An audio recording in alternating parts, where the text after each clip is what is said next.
also said during that interview that he would not be surprised if somebody from City Hall doesn't get into the race. And one of the names that I thought of, and I've heard other people mention the name as well, is Kevin Klein, the councillor for Charleswood, Tuxedo, and Westwood. And Kevin joins us on the phone now. Kevin, good afternoon. Good afternoon, Hal. How are you? I'm good. I'm thinking no big announcement, but would you like to enter the race right here officially on Hal Anderson Afternoons this afternoon? Well, first, I would just like to thank Premier Palliser for his sacrifices and his family. I mean, having been in office for a long time like he has been, like him or not, it's a tough job. You're constantly under the microscope, being judged for every decision, the abuse, the attacks on him personally. It's very tough. So I want to thank him for his time and dedication to Manitoba. And as far as party leader, I guess I would have to buy a party membership. Good answer.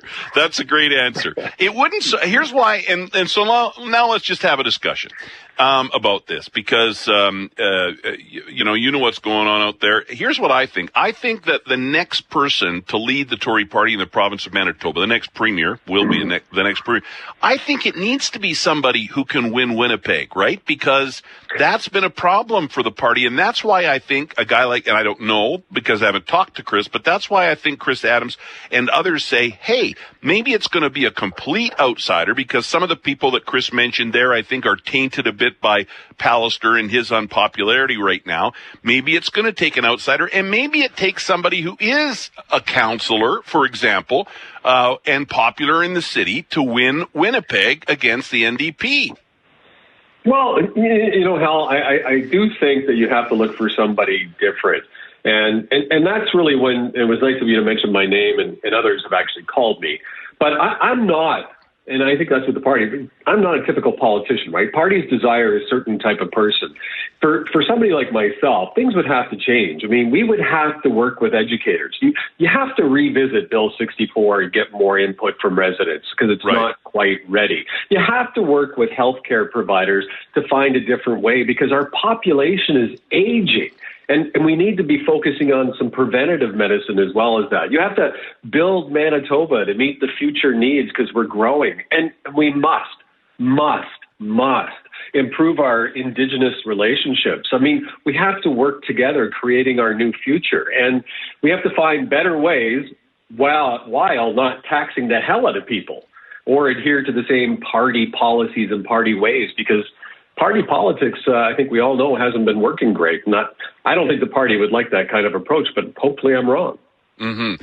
And, I think you're at the right level of government to get stuff done. That's just my opinion. And you're right. I mean, there is some party politics on Main Street to a degree, I guess, at times, not so much at other times. But I agree. When party politics are involved, and I think you're at the right level of government. So whatever you decide to do, Kevin, good luck. As I've said many times to you, I like you, I know you, and I think you would be great at whatever you decided to do. And of course, there's lots of talk about you maybe running for mayor when Bowman is done.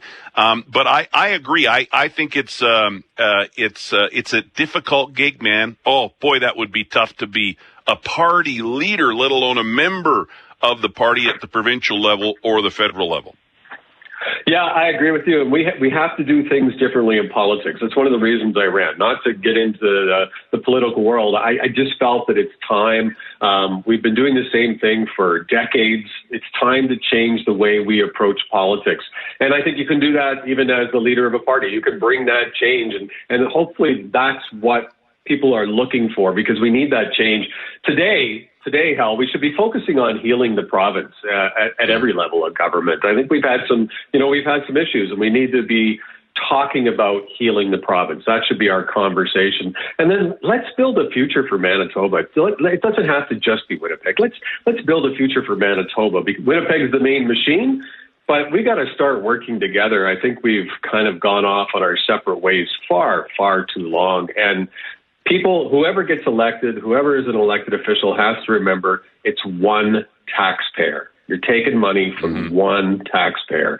And that's another thing that has to change. So but it is difficult. You're right. It's tough to be there, because no matter what you say, it's like me being a hockey referee. No matter what call I make, 50% of the crowd likes it and 50% want to see me go home.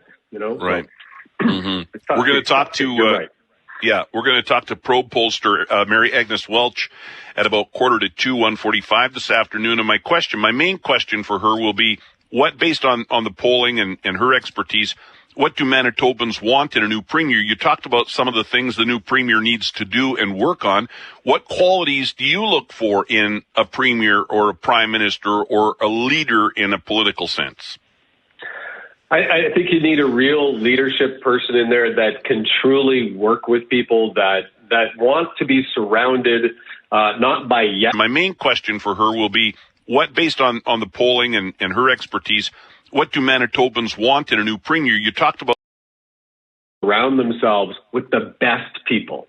The best people need to be involved. And I think that's number one. We have to push away from the whole party position and party politics for a bit and say, what's best for the province? Let me get the best people at the table and get the job done. All right, Kevin, thanks for the conversation today. I appreciate it. And listen, I probably shouldn't say this, but I knew nobody else would come on. Any other names that were being mentioned would come on and talk to me. Everybody's laying low right now, but I appreciate you coming on. Well, I appreciate it. I'm flattered by being asked. I was kind of hoping one day Chipman would call and say, we need a new first-line center. That hasn't There you happened. go. Yeah, sure. Hey, Kevin, good luck with whatever your future holds, man. Thank you, my friend. Thank you for all you're doing, all right. too. Appreciate it.